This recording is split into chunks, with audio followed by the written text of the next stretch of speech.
El arte es, sobre todo, un estado del alma. Continuamos con más de Arte y Vida. Estamos de regreso en Arte y Vida conversando con Max Serrador sobre su último libro, el cuento El Alux. Hablábamos en el bloque anterior del efecto Baxter, de cómo él ha descubierto que las plantas pueden transmitir un tipo de emoción similar a emociones humanas. Claro. Y, bueno, yo sé de muchos casos de gente que tiene jardines bellísimos y que dicen, les hablan a sus plantas. Sí, yo abrazo a mi árbol de maquilisgua que tengo en mi casa. Somos amigos. Me da consejos a veces.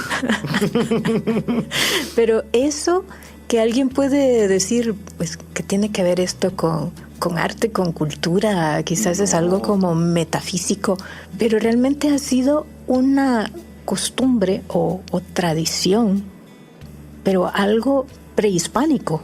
Claro, eso es parte de nuestra identidad, es nuestra pertenencia. Si aquí en estos territorios centroamericanos, aquí no hay oro, nuestra riqueza es precisamente el suelo, el verdor.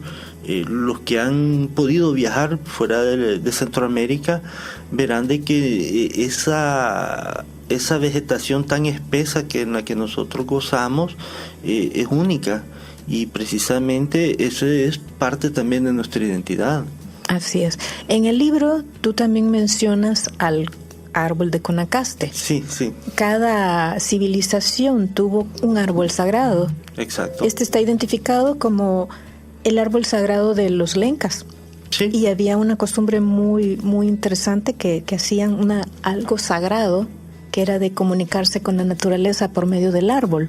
El Guanacaste es por diferentes razones, ¿verdad? Como tú bien dices, un árbol sagrado de los pueblos lencas, por la semilla, el fruto que tiene. Es muy curiosa la forma. Entonces se ve como que son orejas. Entonces se tenía la idea en los tiempos ancestrales, bueno, ni tan ancestrales, hace 500 años, de que el árbol escuchaba a la gente. Entonces se tenía la buena costumbre antes de que lo que se conoce después como cabildo.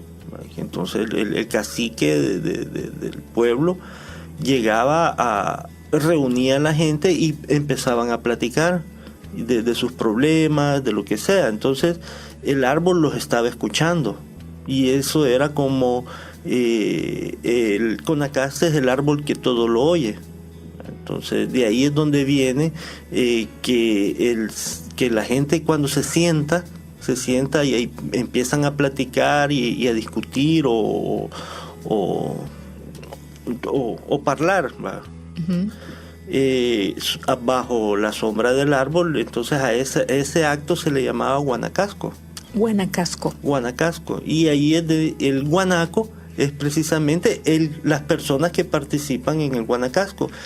Muchos antropólogos manejan ya esa idea, y no el guanaco que es del animal camelio del sur, que nada tiene que ver con nosotros. Nada tiene que ver, es cierto que decían de que lo habían traído los españoles, pero realmente tiene más sentido esto del árbol. De hecho lo conocen también como Guanacaste. Ajá, es un árbol que está en el imaginario y en la identidad centroamericana, que es desde Costa Rica hasta acá. Que hay una provincia también en Costa Rica llamada Guanacaste.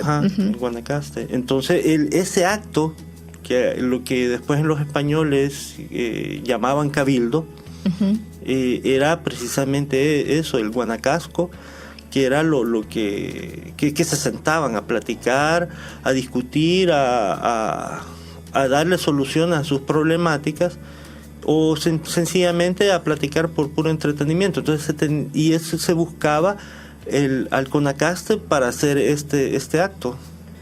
Explícanos qué es un alux. El alux, eso. Esa es la pregunta principal. Sí. Bueno, el alux es un ser mitológico, más que todo de los pueblos mayas y mayucatecos. Yo lo he retomado porque es precisamente un ser no es un espíritu, no es un ente, sino que es un duende. Un elemental tampoco. No es un elemental ni nada de eso, es un duende. Y sí, en los pueblos mayas yucatecos se les conoce a los aluxes y son muy conocidos. Entonces, bueno, nosotros tenemos parte también de los pueblos mayas. Los mayas se conoce que eran astrólogos, tenían conocimientos de matemáticas. Entonces a mí me pareció muy idóneo rescatar esta figura mitológica y meterla al cuento como un personaje principal, el cual vamos a seguir escribiendo, no solo este libro. Sí, ya dijimos, viene la segunda parte, sí. No sé qué más.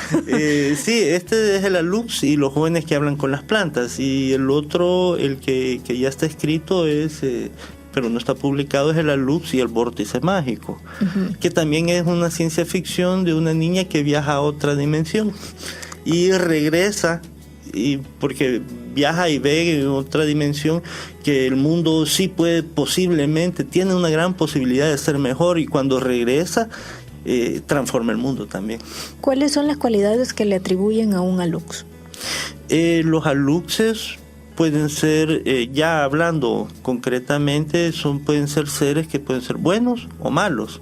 Si se tratan bien, son buenos. Si se tratan mal, son malos.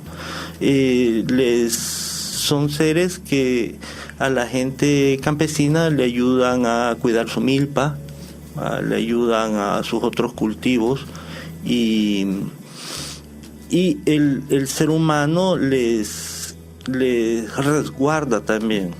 Entonces es un ser que ayuda, pero también si se puede, es pícaro, es malandrín, que también se puede salir del huacal y hacer averías, pero no es un ser malo en el sentido de hacer daño, sino que hace daño porque le pierde la cuma, el machete, el campesino, o porque le tira tierra a la merienda, y también pierde a los niños. Pero esto también, investigando un poquito, es bien curioso. Y lo acabas de decir tú, que el ser humano le tiene que hacer un resguardo. Sí. En una provincia en Yucatán, en la zona de Cozumel, entiendo yo, de que es muy famoso el caso, ahí sale en YouTube, de que querían hacer un puente, un paso a desnivel, y los ingenieros hacían la obra y al día siguiente se les había caído. O sea, les había pasado algo a la obra y no podían avanzar porque en la noche algo pasaba que la obra tenían que volver a empezar. Y no entendían por qué. No entendían por qué. Llamaron a un chamán y les dijo, no, aquí vive un alux y ustedes tienen que hacerle un resguardo. Y así hicieron, y es muy famoso, y está la autopista y hay una casita de alux, y media vez le hicieron, pudieron continuar la obra. No me lo estoy inventando yo, ahí sale en YouTube. Y es un caso real. Entonces, bueno, ahí está, es parte de nuestra identidad. Hablando también de esto de la lux, en lo que estaba buscando la información, me encontré con otra palabra que yo creía que era del caló de acá, cuando no es con ninguna intención de ofensa, pero a los vigilantes a veces les dicen chaneque. El chaneque, ajá. Pero tiene una razón de ser también. El chaneque es una palabra que existe también. Ese ya es más de los pueblos aztecas, de que este es un ser, también es otro tipo de duende que tiende a cuidar. Ese es más territorial, y cuida a las parejas, cuida a la familia, cuida un terreno determinado, y pues es el chaneque. Sí, tiene una razón de ser. ¿Y cómo es que sigue la historia, Max, de la lux? Bueno, es un ser que nos sirve, a mí como escritor me sirve para poder tener un sentido de pertenencia hacia nuestra identidad. Por eso el Alux y los jóvenes que hablan por las plantas, y de ahí el otro, el Alux y el vórtice mágico, y no sé qué otro Alux va a salir, pero que sí vamos a seguir escribiendo. Lo importante es de que nos une con nuestra identidad mesoamericana, porque nosotros tenemos una gran riqueza cultural que no explotamos.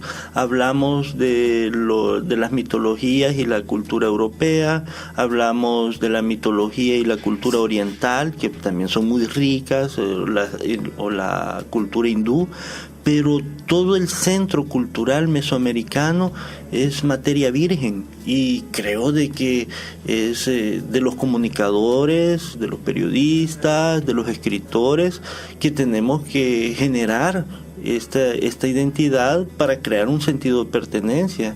¿Por qué? Bueno, porque eso a la larga altera los patrones de conducta, y es precisamente la problemática que tenemos actualmente, los patrones de conducta de los jóvenes.